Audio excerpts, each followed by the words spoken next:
Practical tips for symptoms evaluation. এই symptoms ইভ্যালুয়েশনের 80% কাজ আমাদের। তো এটা অ্যাকুরেট ভাবে করার জন্য রোগীর কথাকে, আমাদের লক্ষণকে রুব্রিকে রূপান্তর করতে হয়। আজকে একজন বলছিলেন যে এটা তো কঠিন কাজ, আমরা পারি না। সবার আগে কেন কঠিন ধরে নেন? দেখেন, একটা রোগী একটা লক্ষণ বললো, ভিডিওটা বন্ধ করে বুঝলেন, একটা রোগী একটা লক্ষণ বললো। এইবার সেই লক্ষণটার দেখেন আপনি যে প্রসেস গুলার মধ্যে দিয়ে গেছেন, সেই লক্ষণের গুরুত্ব, হায়ারার্কিতে তার অবস্থান, এই সমস্ত কিছু, এবং রোগীর সাথে তার সংশ্লিষ্টতা, বর্তমান লেয়ারের সাথে তার সংশ্লিষ্টতা, এগুলো তো আপনি মূল্যায়ন করছেন। এরপর যখন রুব্রিক বানাবেন, তখন কিন্তু আপনি লক্ষণের গুরুত্ব অলরেডি জেনে গেছেন। এবার যখন রুব্রিক বানাবেন, তখন তো সিম্পলি আপনি রেপার্টরিতে যায় নিয়ে সেটা কোন স্ট্রাকচারে সাজানো আছে সেটা বের করবেন। আর তার জন্যই আমি গত সপ্তাহে আপনাদের প্র্যাকটিসটা দিয়েছি। গত সপ্তাহে যে প্র্যাকটিসটা আপনাকে দেওয়া হয়েছে, আপনাদের বলা হয়েছে যে এটা হইলো সমস্ত রেপার্টরির মূল স্ট্রাকচার, কথা সত্য, কিন্তু সেই সাথে এটাও সত্য, is the method of converting the patient symptom into the rubric. এটা কিন্তু এই প্র্যাকটিস। পেশেন্টের ভাষাকে, পেশেন্টের কথাকে আপনি পেশেন্টের ভাষা, তার এক্সপ্রেশন, তার অভিব্যক্তি, তার গভীরতা, তার ভিত্তিতে কিন্তু তাকে লক্ষণে দাগ দিছেন। 2 পাইতাছে গ্রেড না 3 পাইতাছে গ্রেড, তার ক্ল্যারিটি কতটুকু, ইন্টেন্সিটি কতটুকু, স্পন্টেনিটি কতটুকু, এগুলোর ভিত্তিতে আপনি কিন্তু সেই লক্ষণটারে প্রসেস করে ফেলছেন অলরেডি। কাঁচামাল দিয়ে কিন্তু পাকামাল হয়ে গেছে, ওটা কিন্তু প্রসেসড।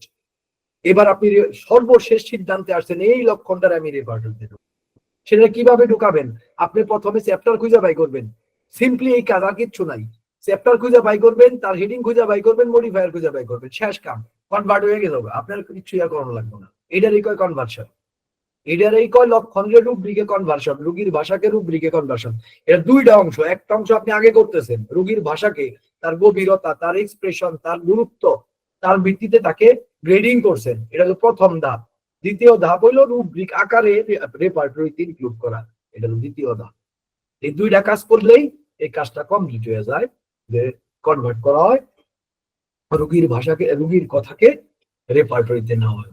এই কথাটা আপনারা বুঝছেন না? কোনো ডাউট আছে নাকি, কোনো প্রশ্ন আছে? প্লিজ এখনই করে। আসলে তো কনভার্সন করতে পারতেছি না, এইটাই হলো মূল কথা। করতে পারতেছেন না কেন? আমি আজকে বলি, তাহলে শোনেন, এটা একটু আপনাদের জানাও দরকার। করতে পারতেছেন না স্রেফ নিজের অলসতার জন্য, আর কিচ্ছু। দুইটা জায়গায় অলসতা। একটা হইলো ইংরেজি ভোকাবুলারি আপনি আয়ত্ত করেন নাই। 2 নাম্বার হইলো যে রেপার্টরির যে স্ট্রাকচার প্র্যাকটিস করবার নিয়ে গেছি সেটা করেন। দুইটা জায়গায় অলসতা করছে। এটার মধ্যে আর কারোর কোনো দোষ নাই, স্রেফ আপনার দোষ। ভোকাবুলারি অনেক বেশি না, অল্প কিছু ভোকাবুলারি। আর দ্বিতীয়ত, আমি যে প্র্যাকটিস দিছি, একদম নাদান বান্ধাও এই প্র্যাকটিসটা প্রথম দিন রেপার্টরি খুলে করতে পারবে। দুর্দান্ত চেষ্টা না করলে কিভাবে হবো? একটা ঘটনা সংক্ষেপে আমি বলি। 2008 সালে বাংলাদেশে গৌতম বর্মন 2টা কম্পিউটার রেপার্টরি নিয়ে আসে, মানে সফটওয়্যার। তার আগে আমি ম্যানুয়ালি করতাম রেপার্টরি, এবং একটা বিশেষ উদ্দেশ্যে আছে। 2টা কলেজের জন্য নিয়ে আসছিল, হোমিওপ্যাথিক 2টা স্পেশাল কলেজের জন্য। 2টা কলেজে এমন কাহিনী করছে, এগুলা বলতে জানো না। এটা আমাদের জন্য খুবই লজ্জাজনক ব্যাপার যে গৌতম বর্মন কইছে আপনাদের আমি রেপার্টরি দিব না। একটা অনৈতিক প্রস্তাব দিছিল গৌতম বর্মন, কইছে যে এটা করুক। লজ্জাজনক, অনেক লজ্জাজনক, ভয়ানক। তো যাই হোক, তার একটা রেপার্টরি আমার স্যার রাখছিলেন, একটা বিকে বন্নি স্যার, এবং এই কাজটা পুরোটা করছিলাম আমি আর মাহফুজ ভাই দুজন একত্রে। কিন্তু কইরে না পড়লাম বিপদে। কি বিপদে পড়লাম? ওই সময়টার দাম ছিল 26,000 টাকা। ওই সময় বিকে বন্নি স্যার ঘোষণা দিলেন, তোমার উপরে নির্ভর করে আমি 26,000 টাকা খরচ করছি। 15 দিনের মধ্যে তুমি রেপার্টরিতে এতটুকু এক্সপার্ট তোমার হইতে হবে, আমি শব্দ উচ্চারণ করবো 3 সেকেন্ডের মধ্যে তুমি কবাজে সব রেডি। স্যারের ম্যাকুলার ডিজেনারেশন ছিল শেষ জীবনে, দেখতেন না তা না, দেখতেন, কিন্তু সমস্যা হইতো, কষ্ট হইতো। জীবনের শেষ দিন পর্যন্ত তার চোখের দৃষ্টিশক্তি ছিল, কিন্তু এই কাজটা করতে ঝামেলা হইতো। এই কারণে এই সেকশনটা, অর্থাৎ কেস টেকিং এন্ড রেপার্টরাইজেশন, এই সেকশনটা আমি দেখতাম ওই চেম্বারে। ডক্টর বিকে বর্মী স্যার, উনি এই উপমহাদেশের খুবই স্ট্যান্ডার্ড একজন চিকিৎসক ছিলেন। এইভাবে কমপ্লিট করতে হবে, স্যার বলার 3 সেকেন্ডের মধ্যে আমাকে দিতে হবে। 15 দিনের মধ্যেই আমি সেই সফটওয়্যার সম্পূর্ণটা কন্ট্রোল করছিলাম, কিন্তু 3 সেকেন্ডে পারতাম না, কয়েক সেকেন্ড বেশি লাগতো। এর জন্য স্যার যে চাপ দিছিলেন, আমি কয়েকবার আজকে বলতেছি আপনাদের সবার সামনে, চোখ দিয়ে পানি পড়ছে, কাঁদছি আমি বসে বসে। তখন বয়সও কম আছিল, ইমোশন অনেক বেশি আবাত্তি আছিল, ঠিক আছে, একদম আত্মীয় ইমোশন। তো যাই হোক, একদম স্রেফ আক্ষরিক ভাবে কাঁদছি কয়েক সেকেন্ডের জন্য। এত চাপ দিছে, এই 15টা দিন আমি স্যারের বাসার থেকে সরি নাই। দিন রাত আমি এই রেপার্টরি আয়ত্ত করতাম, ওই সময় স্টাডি করতাম, এবং ওই সময় আমি ইংরেজিতে খুবই কাঁচা আছিলাম, খুবই কাঁচা আছিলাম। আমি ইংরেজিতে মেট্রিকে কোন রকম পাশ করছি, যদিও আমার স্টার মার্ক ছিল, আমাদের সময় স্টারের সিস্টেম ছিল। ইংরেজিতে কোন রকম পাশ করে আমি সন্তুষ্ট আছিলাম। আমি ইংরেজিতে ভয়ানক ভয় পাইতাম, কিন্তু অলসতা করি নাই। যখন দরকার পড়ছে, স্যার যেদিন বলছিলেন যে যদি তুমি ইংরেজি শিখতে না পারো এবং এই অমুক 3টা বই যদি ইংরেজিতে পড়তে না পারো, তাহলে তুমি কোনোদিন ভালো ডাক্তার হইতে পারবে না।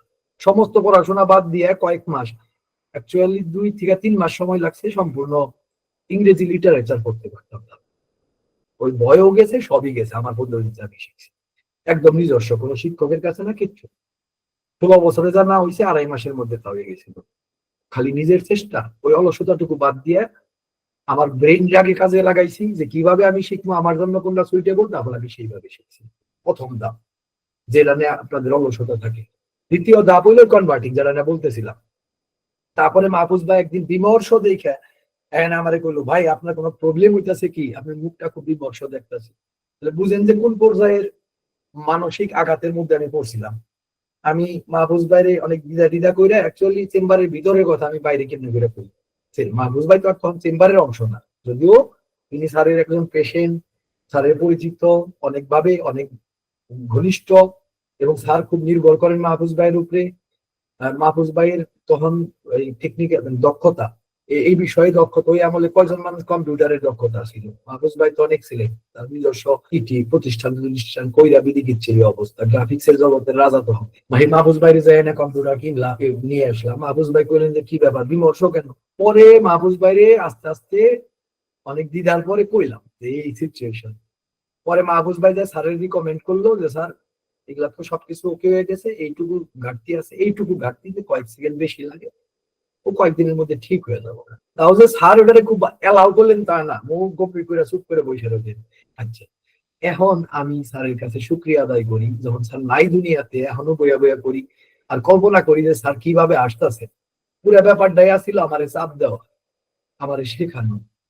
ওই 3 সেকেন্ডের জন্য স্যারের আকাশ পাতাল কোনো কিছুই হইতো না, কিচ্ছু হইতো না। এখন তো বুঝি, এখন আমরা ডাক্তারি করি, এখন নিজেও আমি বুঝি। তো এখন আমি বুঝি যে ওই চাপটা ছিল আমার শেখানোর জন্য, আমি যেন অলসতা করতে না পারি, আমি যেন আমার বাড়ি ঘরের কাজ বন্ধ করে স্যারের ঘরে থেকে আমি এটা শিখতে বাধ্য হই। আমি যেন 3 সেকেন্ডের মধ্যে বের করে দেওয়া, আপনারা বলবেন আমি বের করে দিতে পারবো, 3 সেকেন্ডের মধ্যে যে কোনো রুব্রিক বের করে দেওয়া, যে কোনো জায়গার থেকে, এটার জন্য কিন্তু আপনার খুব ভিতরের ধারণা, রেপার্টরি কিভাবে কাজ করে, কিভাবে পুরো রেপার্টরি সাজানো, পুরো ব্যাপারটা কিন্তু আপনাকে জানতে হবে। স্যার এই জিনিসটার মধ্যে দিয়ে আমার যাইতে বাধ্য করছেন, আমার যদি সময় দিতেন তাহলে আমি এগুলো অ্যাভয়েড করতাম। এই হচ্ছে ব্যাপার। তো অলসতা বাদ দেন, কোনো প্রবলেমই থাকবে না। চাপ ছাড়া হবে না ভাই, সাফারিং ছাড়া কোনোদিন কোনো অ্যাচিভমেন্ট হয় না।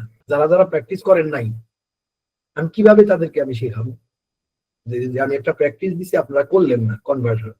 আপনি এটা করলে পরে তো এতক্ষণে আপনার বয়াত হয়ে যাবে, তারপরের ধাপে রাত্রি হয়ে যেতেছে, আপনারাই হয়তো বিরক্ত হবেন, বলবেন খালি পেতাল বাড়ি। তো এরপরে এই পর্যন্ত কিন্তু লক্ষণের মূল্যায়ন শেষ, কিন্তু আরেকটা গ্রুপিং বাদ আছে। প্রসেসিং শেষ হয় না, 80%-এর 60% করে ফেলছেন আপনারা, কিন্তু আরো 20% বাদ আছে।